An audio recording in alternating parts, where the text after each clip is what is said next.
Shalom, Bapak, Ibu, dan saudara-saudari yang terkasih.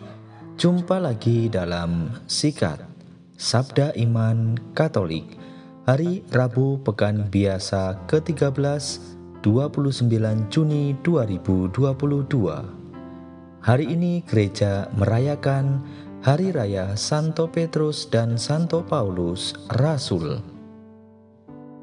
Bacaan dari Injil Matius bab 16 ayat 13 sampai 19. Marilah kita siapkan hati dan pikiran kita untuk mendengarkan sabda Tuhan. Semoga Tuhan beserta kita sekarang dan selama-lamanya.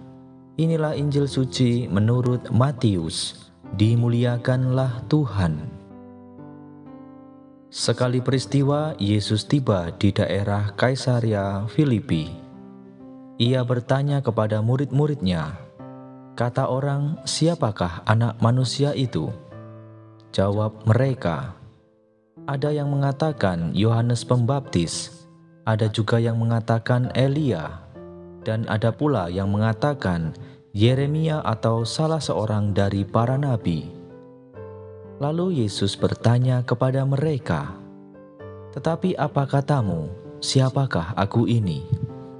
Maka jawab Simon Petrus, "Engkau adalah Mesias, Anak Allah yang hidup."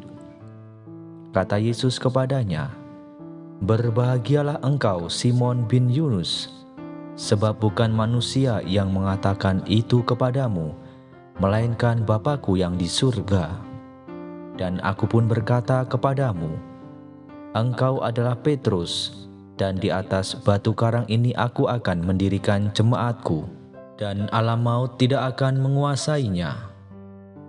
Kepadamu akan kuberikan kunci kerajaan surga, dan apa yang kau lepaskan di dunia ini akan terlepas di surga." Demikianlah sabda Tuhan. Terpujilah Kristus. Bapak, Ibu, dan saudara-saudari yang terkasih, renungan hari ini akan dibawakan oleh Bapak Erasmus Musa dari Paroki Santo Petrus Nanggala, Toraja Utara. Selamat mendengarkan.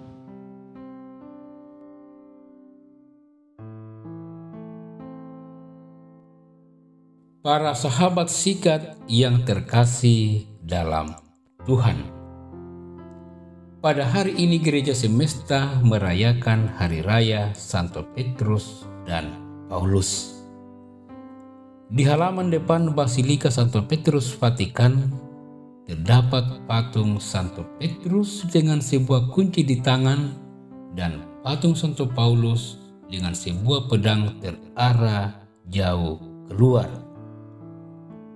Sejak semula gereja menghormati keduanya secara bersama-sama dan keduanya dianggap sebagai suku guru gereja. Gembalakanlah kawanan domba Allah yang ada padamu.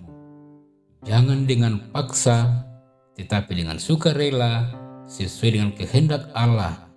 Dan jangan karena mau mencari keuntungan, tetapi dengan pengabdian diri. Saat yang tepat bagi siapa saja yang dipanggil sebagai gembala untuk merefleksikan diri seperti apakah karakter yang seharusnya dimiliki. Amanat Santo Paulus bisa menjadi milik para gembala.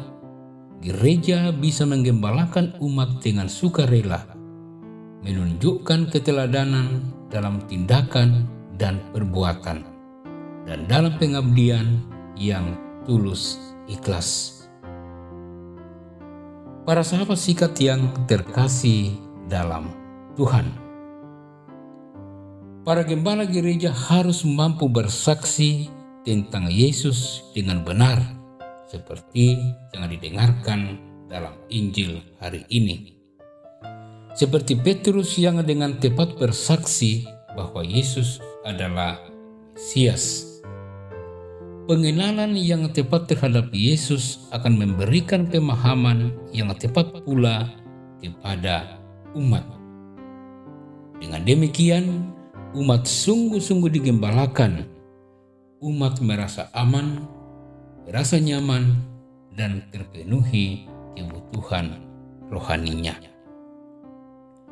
Para sahabat sikat yang terkasih dalam Tuhan, singkatnya Hari Raya Santo Petrus dan Paulus mau menggarisbawahi peran sentral gembala gereja, yakni sebagai pelayan umat, bukan pengejar jabatan dan hormat.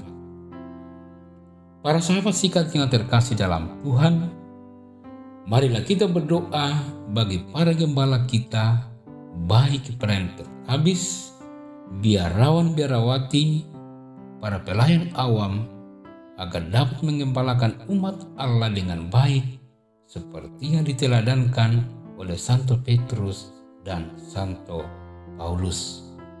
Selamat merenungkan, Tuhan memberkati.